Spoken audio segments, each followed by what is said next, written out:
Kematian Kasat Reskrim Polres Solo Selatan AKP Rianto Ulil Ansyar begitu menyita perhatian publik hingga para elit politik dan masyarakat Indonesia. Bagaimana tidak kematian AKP Ulil karena ditembak rekannya sendiri yang merupakan Kabak Ops Polres Solo Selatan AKP Dadang pada Jumat 22 November dini hari. Dan penembakan itu pemicunya masalah tambang ilegal. Tribunnews berikut sejumlah fakta-fakta yang berhasil kami rangkum.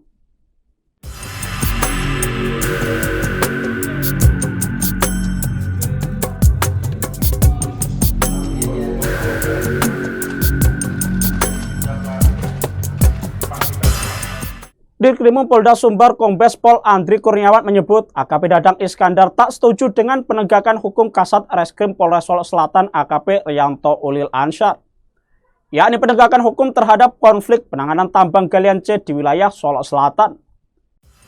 Diketahui AKP Ulil melakukan tindakan tegas mengenai penambang ilegal di daerah tersebut, sehingga hal itu berujung aksi penembakan yang dilakukan AKP Dadang kepada AKP Ulil. Sebelumnya AKP Ulil bersama jajarannya beberapa kali menindak tegas para pelaku tambang ilegal galian C yang meresahkan warga setempat. Namun tindakan tersebut menimbulkan pro kontra terutama di kalangan anggota kepolisian sendiri.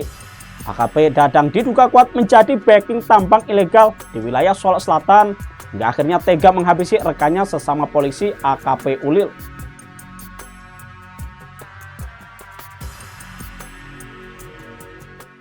Dan penembakan yang dilakukan tersangka AKP Dadang Iskandar bukan cuma menyasar dan menewaskan rekannya AKP Ulil.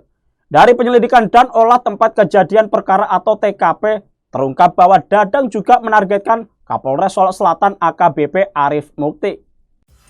Di Reskrimum Polda Sumbar Kombes Andri Kurniawan mengungkapkan ada 9 peluru yang lepas dari pistol kedinasan AKP Dadang. 9 peluru yang dilepaskan AKP Dadang dari pistol HS tersebut, 8 diantaranya teridentifikasi. 2 selongsong dan proyektil tersebut adalah yang mengenai AKP Ulil di lapangan parkir Mapolres Solo Selatan. Kemudian 6 selongsong ditembakkan di sekitar rumah dinas Kapolres Solo. Temuan selongsong di sekitar rumah dinas Kapolres tersebut menguatkan dugaan Dadang juga akan menghabisi Kapolres Solo Selatan usai menembak mati AKP Ulil. Dari teman-teman selongsong dan proyektil tersebut, penyidik menyimpulkan tak ada tembak-menembak. Sementara itu, Ketua Harian Komisi Kepolisian Nasional atau Kompolnas Arief Wicaksono Sudiotomo mengatakan tersangka menembaki korban dari jarak dekat di Mapolres Solo Selatan. Setelah melancarkan aksinya, AKP Dadang menuju ke rumah dinas AKBP Arif Mukti dan menembakinya. Tembakan tersebut mengakibatkan beberapa bagian rumah dinas Kapolres mengalami kerusakan. Peluru menembus kursi ruang tamu dan tempat tidur. Kaca jendela rumah dinas juga pecah, bahkan meninggalkan lubang bekas tembakan peluru. Ketika penembakan terjadi, AKBP Arif berada di dalam rumah dinasnya tersebut. Kapolres Solo Selatan itu selamat setelah diamankan oleh ajudannya agar menuju ke ruang tengah. Kapolri Jenderal Listio Sigit Prabowo memberikan atensi khusus pada kasus polisi tembak polisi di Solo Selatan.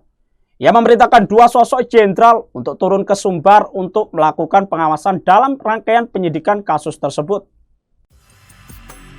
Sosok yang mendapat mandat tersebut adalah Irwasum Polri Irjen Dedi Prasetyo dan Kadif Propam Polri Irjen Abdul Karim. Informasi itu Kapolri disampaikan melalui Kadif Humas Polri Irjen Sandi Nugroho pada Senin 25 November. Sandi pun meminta agar publik yang ikut menyoroti kasus ini bersabar dan menunggu proses hukum yang tengah dilakukan. Di sisi lain, Sandi juga menegaskan bahwa Kodim Bayangkara akan menindak tegas apapun pelanggaran yang terjadi tanpa pandang bulu. Institusi Polri ia sebut akan mengusut kasus penembakan yang dilakukan oleh AKP Dadang Iskandar kepada AKP Ulil Rianto Ansyar tersebut. AKP Dadang disebut akan ditindak tegas sesuai dengan hukum yang berlaku, baik terkait pidana maupun masalah etiknya. AKP Dadang Iskandar resmi ditetapkan sebagai tersangka dalam kasus penembakan yang menewaskan Kasat Reskrim Polres Solo Selatan AKP Rianto Ulil Ansyar. Dadang dijerat pasal berlapis tentang pembunuhan berencana.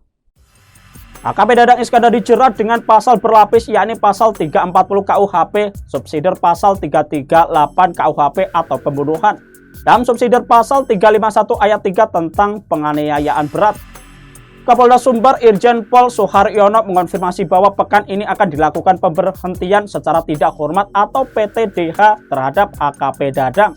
Ia menegaskan bahwa jika terbukti bersalah, AKP Dadang tidak hanya akan dipecat tetapi juga tidak akan mendapatkan hak pensiun.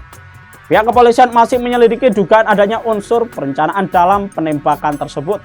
Selain itu, dugaan gangguan mental yang dialami AKP Dadang juga akan diperiksa oleh ahli.